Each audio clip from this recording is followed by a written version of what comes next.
Hello दोस्तों, मेरा नाम है समय तिवारी। आज मैं आप लोगों को बताता हूँ मैन एंड प्लैंक प्रॉब्लम, है ना। कुछ बच्चे हैं जिन्हें सेंटर ऑफ मास के इस टॉपिक के क्वेश्चंस में प्रॉब्लम फेस करनी पड़ती है ना।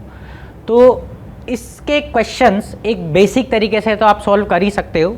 इसके अलावा जो मैं एक तरीका बताने वाला हूँ, चाहे तो आप उस तरीके को यूज़ करके भी इसके क्वेश्चंस को सॉल्व कर सकते हैं।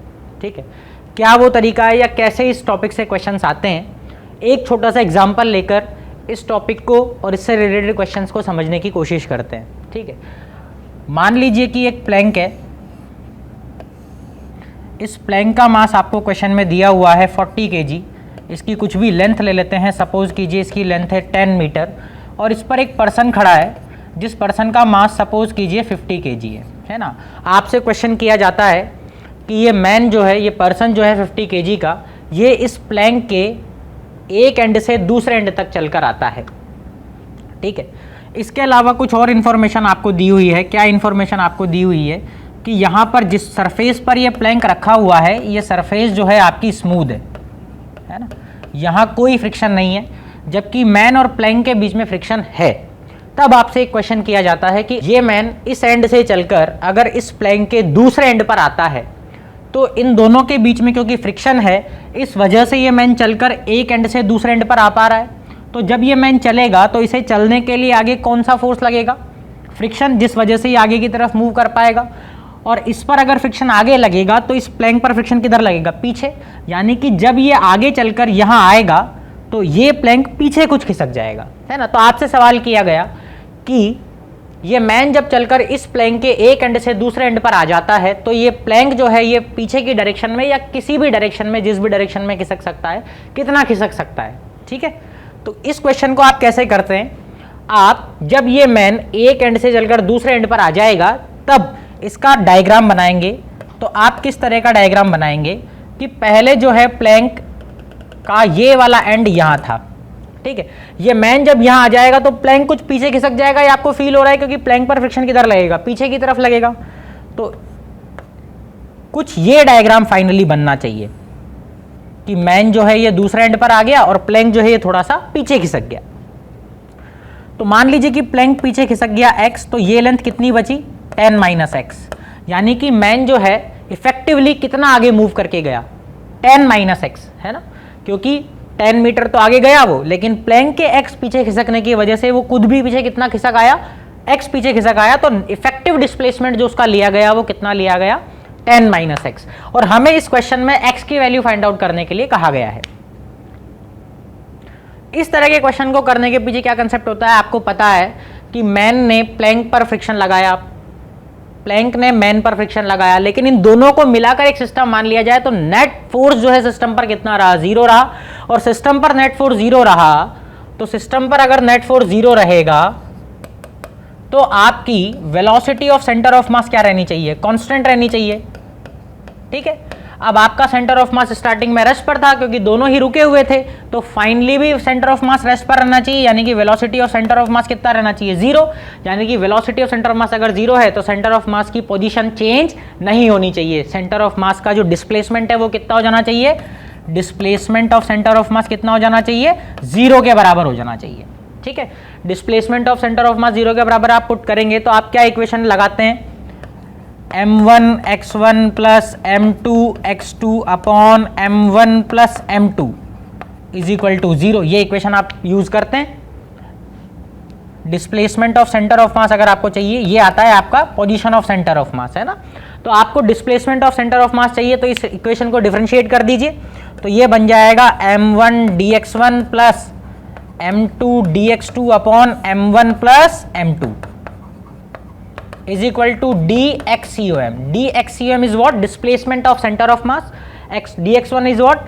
Displacement of first particle. dx2 is what? Displacement of second particle. अब आपको पता है कि यहाँ पर डिस्प्लेसमेंट ऑफ सेंटर ऑफ मास 0 है क्योंकि हमेशा वेलोसिटी ऑफ सेंटर ऑफ मास कितनी है? 0। यानी कि सेंटर ऑफ मास अपनी जगह से नहीं हिला।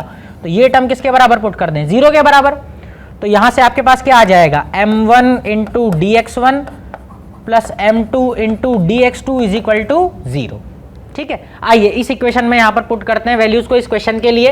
तो आप ध्यान से देखिए, m1 में मान लो प्लैंक को मान लेता हूं, तो प्लैंक का मास है 40 और प्लैंक का डिस्प्लेसमेंट x आपने लिया है पीछे की डायरेक्शन में, तो यहां पुट कर देते हैं -x, ठीक है। फिर प्लस मैन का मास है 50 kg और मैन का डिस्प्लेसमेंट आपने इफेक्टिव आप देख रहे हैं ग्राउंड के रेस्पेक्ट में, तो 10 - x हो रहा है आगे की तरफ, तो ये पॉजिटिव आएगा इज इक्वल टू 0। इस इक्वेशन में मैंने पुट कर दिया m1 dx1 plus m2 dx2 is equal to 0। इस इक्वेशन को सॉल्व कीजिए और x की वैल्यू निकालिए, तो x की वैल्यू यहां पर निकल कर आएगी 500 डिवाइडेड बाय 90 यानी कि 50/9 सेंटीमीटर, या जो भी इसमें यूनिट मीटर दी हुई है तो मीटर, ठीक है। तो आपका आंसर आ गया कि प्लैंक जो है वो पीछे की डायरेक्शन में कितना खिसका 50/9 मीटर। ये एक तरीका है, बेसिक तरीका है इस तरह के क्वेश्चंस को सॉल्व करने का। एक तरीका मैं आपको बताता हूं, आप चाहें तो इस तरीके को यूज करके भी क्वेश्चन को सॉल्व कर सकते हैं। क्या वो तरीका है, आप ऐसा समझिए कि आप प्लैंक को खिसका ही नहीं रहे हैं। पहले आप प्लैंक को मत खिसकाइए, प्लैंक अपनी जगह पर ही है, केवल मैन जो है वो आगे के डायरेक्शन में चलकर गया। तो अगर प्लैंक नहीं खिसका है तो मैन एक एंड से दूसरे एंड पर जाने के लिए कितनी डिस्टेंस या डिस्प्लेसमेंट कवर करेगा, 10 मीटर। तो मैन के आगे जाने की वजह से डिस्प्लेसमेंट इनटू मास कीजिए, मतलब आप ऐसा समझिए कि मैं मोमेंटम निकाल रहा हूं, जो मास इनटू वेलोसिटी होती है, बस वेलोसिटी की जगह डिस्प्लेसमेंट को डालना है आपको। तो मैन के आगे जाने की वजह से राइट डायरेक्शन में जो मोमेंटम आपका शिफ्ट हुआ है वो कितना शिफ्ट हुआ है, 50 × 10, m × x कर रहा हूं मैं। तो राइट डायरेक्शन में कितना मोमेंटम शिफ्ट हुआ, m × x यानी कि 50 × 10। अभी मैंने प्लैंक को नहीं खिसकाया है, प्लैंक अपनी जगह पर ही है।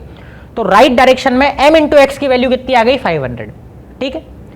अब क्योंकि मुझे पता है कि राइट डायरेक्शन में जितना m × x या मोमेंटम होना चाहिए, लेफ्ट डायरेक्शन में भी उतना ही मोमेंटम होना चाहिए। टोटल मोमेंटम कितना रहना चाहिए, 0, क्योंकि वेलोसिटी ऑफ सेंटर ऑफ मास कितनी लिख रहे हैं आप, 0 लिख रहे हैं। बस वेलोसिटी की जगह यहां पर हम लोग डिस्प्लेसमेंट टर्म का यूज कर रहे हैं। तो मैन के राइट डायरेक्शन में प्लैंक के रेस्पेक्ट में जाने पर कितना मोमेंटम शिफ्ट हुआ, 50 × 10 यानी कि 500। तो लेफ्ट में भी यही वैल्यू आनी चाहिए। अब लेफ्ट में भी यही वैल्यू कैसे आएगी कि अगर मान लीजिए प्लैंक लेफ्ट में x खिसका तो मैन को भी लेफ्ट में x खिसकना पड़ेगा, यानी कि टोटल मास लेफ्ट में कितना खिसक गया, 50 + 40, कितना खिसक गया, 50 + 40 यानी 90 kg का मास x की तरफ शिफ्ट हुआ, पीछे की तरफ शिफ्ट हुआ। तो इतना ही मोमेंटम पीछे की तरफ भी आना चाहिए ताकि टोटल मोमेंटम क्या रहे, 0 रहे। So this should be equal to पीछे की तरफ वाला momentum, that is 90 × x। x की वैल्यू कितनी आ गई यहां से, 50/9 मीटर आंसर। आप चाहें तो इस मेथड को यूज करके भी आंसर निकाल सकते हैं। क्यों, क्योंकि कई बार क्या होगा, एक मैन की जगह 2 या 3 पर्सन प्लैंक पर होंगे और वो इधर उधर मूव करेंगे। तो इस तरीके से डायग्राम बनाकर इस बेसिक तरीके से जब आप क्वेश्चन सॉल्व करोगे तो वो थोड़ा सा टिपिकल पड़ता है, थोड़ा सा टफ बच्चे को फील होता है। इस मेथड को जो मैंने अभी बताया, इसको सॉल्व करके या इससे आप क्वेश्चन को सॉल्व करेंगे तो क्वेश्चन थोड़ा सा इजीली सॉल्व हो जाएगा ना। एक क्वेश्चन और मैं आपको बताता हूं, इस क्वेश्चन को हम लोग जो मैंने सेकंड मेथड बताया केवल इससे ट्राई करेंगे, ठीक है। आइए इसके लिए कुछ एग्जांपल ले लेते हैं हम लोग।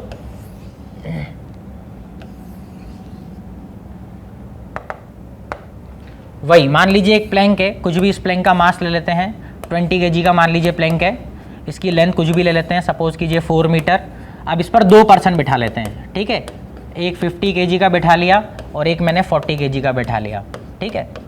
इन दोनों को बीच में लाके मिला देते हैं, ठीक है। मान लीजिए कि ये भी यहाँ बीच में चलकर आया, ये भी यहाँ बीच में चलकर आया, मतलब कि ये दोनों इधर और इधर मूव करते हैं और एकदम सेंटर में आकर मिल जाते हैं। तो आपसे पूछा कि जब ऐसा होता है तो फाइनली प्लैंक का डिस्प्लेसमेंट कितना होगा।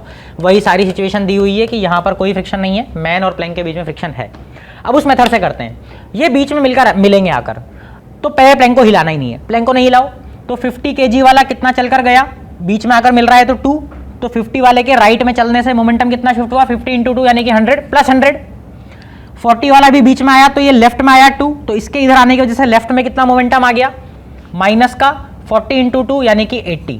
तो मेरे पास नेट मोमेंटम कितना बच गया, 20 का। किस डायरेक्शन में, राइट डायरेक्शन में।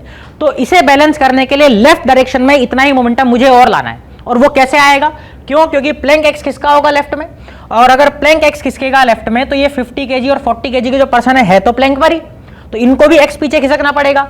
यानी कि टोटल मास कितना पीछे खिसक कर आया, 50 + 40 यानी कि 90, 90 + 20 110, यानी कि 1110 kg का मास x किधर डिस्प्लेस हुआ, लेफ्ट में। ऐसा होना पड़ेगा क्योंकि लेफ्ट में भी अभी मोमेंटम हमें लाना है, ताकि राइट में जितना मोमेंटम हो लेफ्ट में भी उतना ही मोमेंटम हो। यानी कि लेफ्ट में अगर x शिफ्ट हुआ तो मैं लिखूंगा 110 × x, तो यहां से x की वैल्यू कितनी आ गई आपके पास, 2/11 मीटर। इस क्वेश्चन का आंसर हो गया 2/11 मीटर। कोई डायग्राम बनाने की जरूरत नहीं, आंसर आ गया 2/11 मीटर। और किस डायरेक्शन में, लेफ्ट डायरेक्शन में।